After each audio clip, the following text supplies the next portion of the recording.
Isa sa mga pinadapa ng malakas na lindol ang isang housing village para sa mga biktima ng bagyong Yolanda noong 2013. Kaya ang mga residente kanya-kanyang diskarte para may pansamantalang matirhan at mahigaan. At live mula sa Bogo City sa Cebu, nasa frontline ng balitang yan si News 5 Visayas correspondent John Aroa. John, kumusta? May mga nasawi ba sa pagbuhunga ng mga bahay dyan?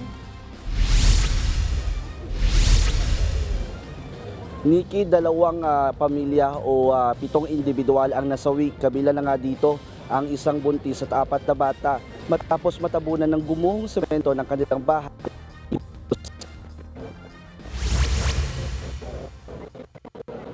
Nangyari ito sa kasagsagan ng pagyanig ng magnitude 6.9 na lindol sa isang housing village ng mga Yolanda survivors sa barangay Pulang Bato. Bakas pa ang pinsala ng lindol sa mga kabahayan. Nakita rin ang tsinelas, sapatos at laruan ng mga musmus na batang nasawi sa lindol. Ito na lang daw ang alaalang naiwan sa bangis ng lindol. Kwento ng mga residente, halos di sila makatayo sa sobrang lakas ng lindol. Ang isang nanay pa nga, sinangga ang sariling katawan sa nahulog na kisame para mailigtas ang 2 anak. Pero sa kasamaang palad, parehong nasawi ang mag-iina. Ang mga residente sa lugar natatakot nang bumalik sa kanilang mga bahay. Nagkabitak-bitak ang kanilang mga bahay.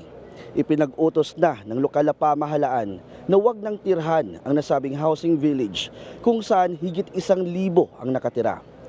Hiling ngayon ng mga residente kay Pangulong Bongbong Marcos mabigyan sila ng bagong tirahan.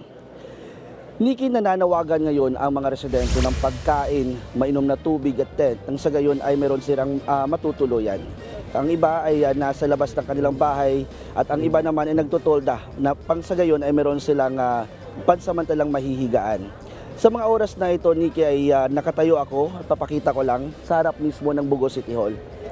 Ganyan kalaki ang pinsalang tinamo ng City Hall ng Bogo City sa yumanig na lindol dito sa northern part ng Cebu. Nawasak ang buong City Hall at hindi na mapapakinabangan. Kaya sinuspindi na ng lokal na pamahalaan ang kanilang operasyon. Hello. At yan muna ang latest mula dito sa Cebu. Okay, mag-iingat kayo dyan. Yan ang Express Report ni John Aroa. Mga kapatid, Nikki de Guzman po. Para sa pasada ng mga rumaratsyadang balita, mag-follow at mag-subscribe na sa social media pages ng News 5.